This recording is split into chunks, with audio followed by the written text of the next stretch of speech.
দুপুর বন্ধুরা, তোমরা সবাই কেমন আছো? আশা করি তোমরা সবাই খুব ভালো আছো, আমিও ভালো আছি। তো চলে এসেছি নতুন একটা রান্না নিয়ে। আজকে মাছ, মাংস, ডিম কিছুই না, এত গরমে ভালো লাগছে না, তাই একটা নিরামিষ রান্না নিয়ে চলে এসেছি, আলুর দম। চলো কীভাবে করা যাক দেখা যাক। আলুগুলো প্রথম ভালো করে নুন হলুদ দিয়ে ভেজে নেব। তারপরে ওই তেলের মধ্যে জিরে, তেজপাতা, শুকনো লঙ্কা ফোড়ন দিয়ে ক্যাপসিকাম আর টমেটো দিয়ে ভালো করে নেড়ে আদা বাটা দিয়েও ভালো করে একটু নাড়াচাড়া করে এবার শুকনো মশলাগুলো দিয়ে দেবো। জিরে, ধনে, হলুদ গুঁড়ো, লঙ্কা গুঁড়ো দিয়ে ভালো করে একটু নাড়াচাড়া করে নেব। আর মশলার জলটাও দিয়েও নাড়াচাড়া করে নিচ্ছি। করার পরে একটু স্বাদ মতো নুন আর আমি একটু চিনি দিই। চিনিটা দিয়ে এবার মশলাটা ভালো করে কষে নেব। কষা হয়ে গেলে তার মধ্যে ভেজে রাখা আলুগুলো দিয়ে নাড়াচাড়া করে নেব।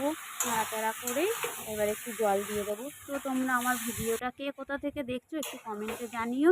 তো তোমরা কীরকম ভিডিও দেখতে পছন্দ করো সেটাও আমাকে জানিও, আমি সেরকম ভিডিও করব। প্রথম ঢাকা দিয়ে দিলাম, ঢাকা খুলে এবার দেখে নেবো আলুগুলো সেদ্ধ হয়েছে কিনা। যদি সেদ্ধ হয়ে যায় তো রেডি হয়ে গেল আমার নিরামিষ আলুর দম। কে কেমন আলুর দম খেতে ভালোবাসো একটু কমেন্টে জানিও। আমি তো খুব ভালোবাসি নিরামিষ।